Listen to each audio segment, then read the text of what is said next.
한밤중 서울 올림픽대로에서 렌터카를 몰던 운전자가 사고를 내고 도망간 일이 있었습니다.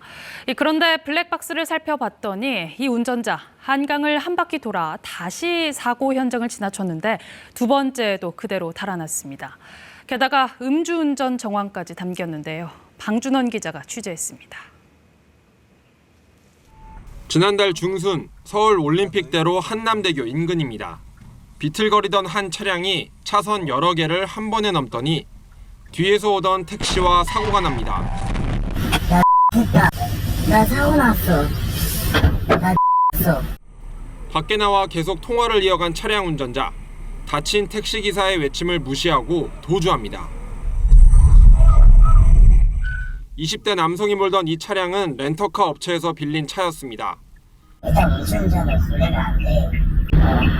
사고 나는지 모르고 갔다고 하는 차. 그런데 18분 뒤 사고 현장 인근에 다시 나타난 이 차량. 위험하게 후진을 하고 다시 사고 현장을 지나칩니다. 따라왔는데 그 차가 멈췄어. 따라왔는데 피해 차량이 자신을 따라왔다고 느낀 건데 블랙박스를 돌려보니 택시기사가 따라온 게 아니라 운전자가 한남대교와 영동대교를 건너 한강을 한 바퀴 돌아 다시 현장에 나타난 겁니다. 나 운전자 안 걸려. 내가 뺑소니는 했어도 운전자 안 걸려. 도망가던 과정에서 신호도 무시하고 경찰 순찰차를 지나쳐 안전구역을 넘어 비틀거리며 질주합니다. 뒷바퀴가 망가진 차량, 위험천만한 질주는 40여 킬로미터 떨어진 수원까지 계속됐습니다. 택시기사는 바로 사고를 접수했지만 렌터카 업체는 사고 발생 뒤 3일이 지나서야 경찰에 연락을 받았다고 했습니다. 별동안에 경찰에 와 있었으면 저 차다. 차주가 손가락만 가리켰어. 잡았을 텐데. 운전자는 경찰 조사에서 음주운전과 뺑소니 혐의를 모두 부인하고 있는 것으로 확인됐습니다. KBS 뉴스 방준원입니다. 사회적 거리두기 해제 이후 처음으로 맞는 연말을 앞두고 벌써부터 음주운전 사고가 잇따르고 있습니다. 중앙선 침범에 뺑소니까지 선량한 운전자들의 피해가 잇따랐습니다. 송국회 기자입니다. 어두컴컴한 왕복 2차선 도로.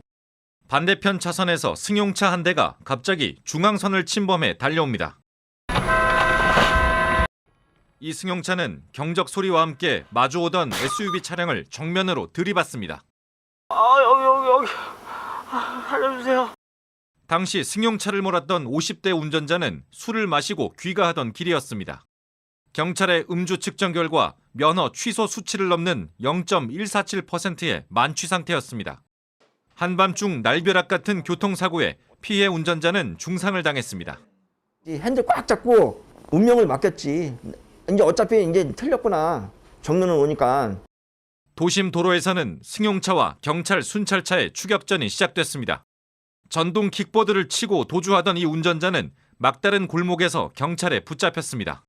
검거 당시 혈중 알코올 농도는 면허 정지 수준인 0.05%였습니다.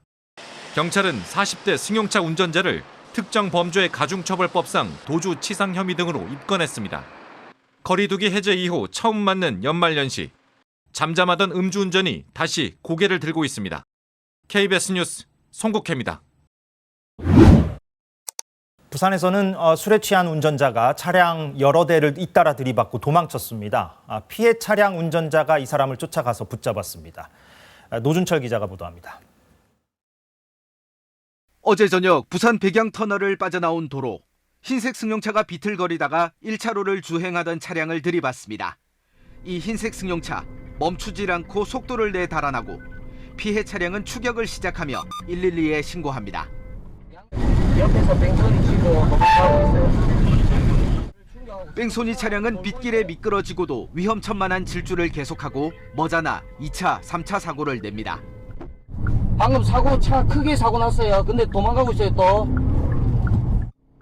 과속의 신호 위반, 심지어 중앙선을 넘나드는 역주행, 난폭 운전을 이어가던 뺑소니 차량. 결국 10여 킬로미터 도주 끝에 자신이 사는 아파트 앞 외벽을 들이받고서야 멈춰섭니다. 피해 차량 운전자는 달아나려던 뺑소니 운전자를 넘어뜨려 6분간 제압했다가 경찰에 인계했습니다. 이 운전자는 MMA 종합 격투기 훈련생이었습니다. 처음에는 그냥 진짜 추격만 해서 경찰에 인계만 해줄 목적이었는데 이제 2차 사고, 3차 사고가 일어나니까 그거를 보고 무조건 잡아야겠다. 음주 같은 경우에는 또 하루가 지나버리면 발뺌하는 경우가 많으니까. 경찰 조사 결과 뺑소니 운전자 29살 K씨는 면허 취소 수준의 만취 상태. 빗길 무법 질주 과정에서 차량 3대를 들이받아 최소 5명을 다치게 했습니다. 경찰은 도로교통법 위반, 음주운전 혐의로 K씨를 입건하고 정확한 사고 경위를 조사하고 있습니다. KBS 뉴스 노준철입니다. 지난 10월 새벽에 대전에서 아르바이트를 마치고 집으로 가던 20대 여성이 횡단보도에서 음주운전 차량에 치여 숨졌는데요. 만취 운전을 하다 이 여성을 치고 달아난 30대 남성에게 검찰이 이른바 윤창호법을 적용해 무기징역을 구형했는데 1심 법원은 징역 11년을 선고했습니다. 송영희 기자가 보도합니다. 승합차가 신호를 무시하고 교차로를 지나가더니 파란불에 횡단보도를 건너던 20대 여성과 30대 남성을 들이받고 달아납니다.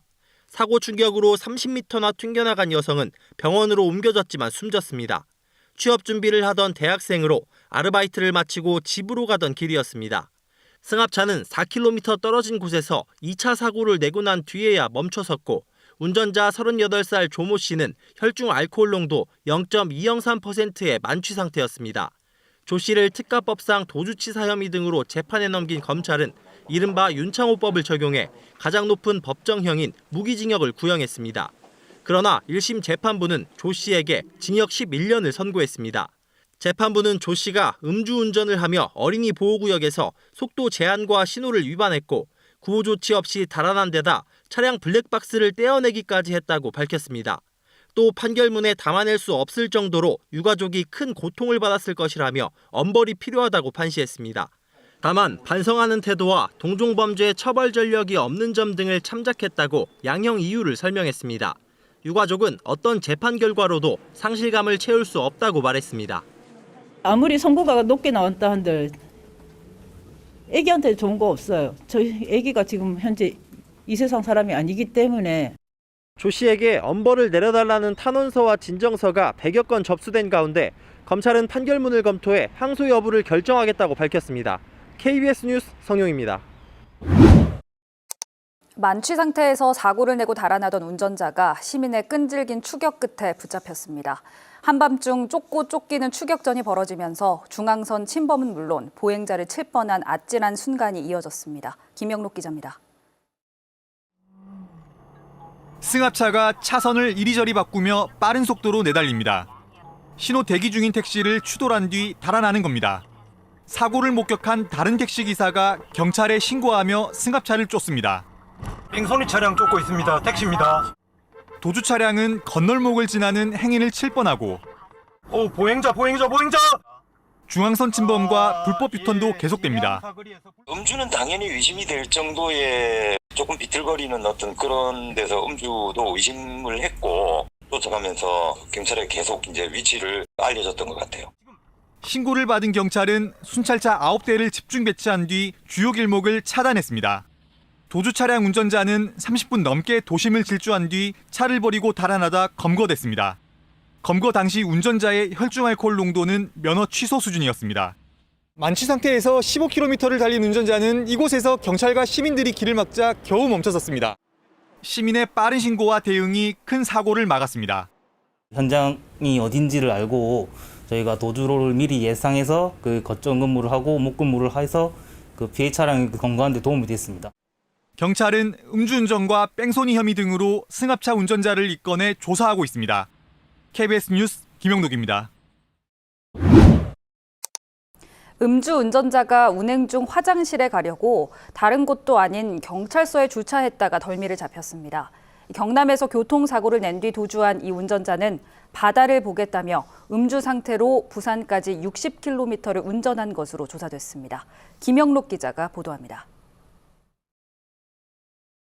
흰색 승용차가 경찰서로 들어오더니 주차장 앞길을 가로막고 멈춰섭니다. 차에서 내린 운전자는 시동도 끄지 않은 채 경찰서 건물 안으로 들어갑니다.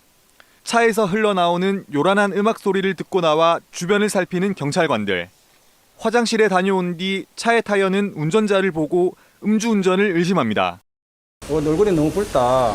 술 냄새가 난다. 얼마나 마셨느냐라고 하니까 그때서는 8시간 전에 한 잔 마셨다. 그렇게 얘기를 했고. 음주 측정 결과 이 운전자의 혈중 알코올 농도는 면허 정지 수준으로 나왔습니다. 음주 상태로 고속도로를 이용해 경남에서 60km가량 떨어진 부산까지 차를 몰고 온 겁니다. 경찰은 또 차량에서 충격 흔적을 발견하고 음주운전자가 부산 도착 2시간 전쯤 경남의 한 교차로에서 다른 차를 들이받고 그대로 달아난 혐의도 밝혀냈습니다. 아무래도 그 거주지가 창녕이다 보면은 술을 먹고 왔으면은 사고라도 나지 않았겠느냐. 그래서 차를 갖다 확인해 보니까는 차에 아닌 게 아니라 그 충격 흔적이 있고. 경찰 조사에서 이 운전자는 사고를 낸 직후 바다가 보고 싶어 무작정 부산까지 왔다고 진술했습니다. 경찰은 음주 시점 등을 파악한 뒤 음주운전과 함께 뺑소니 혐의를 적용할지 여부도 결정하기로 했습니다. KBS 뉴스 김영록입니다.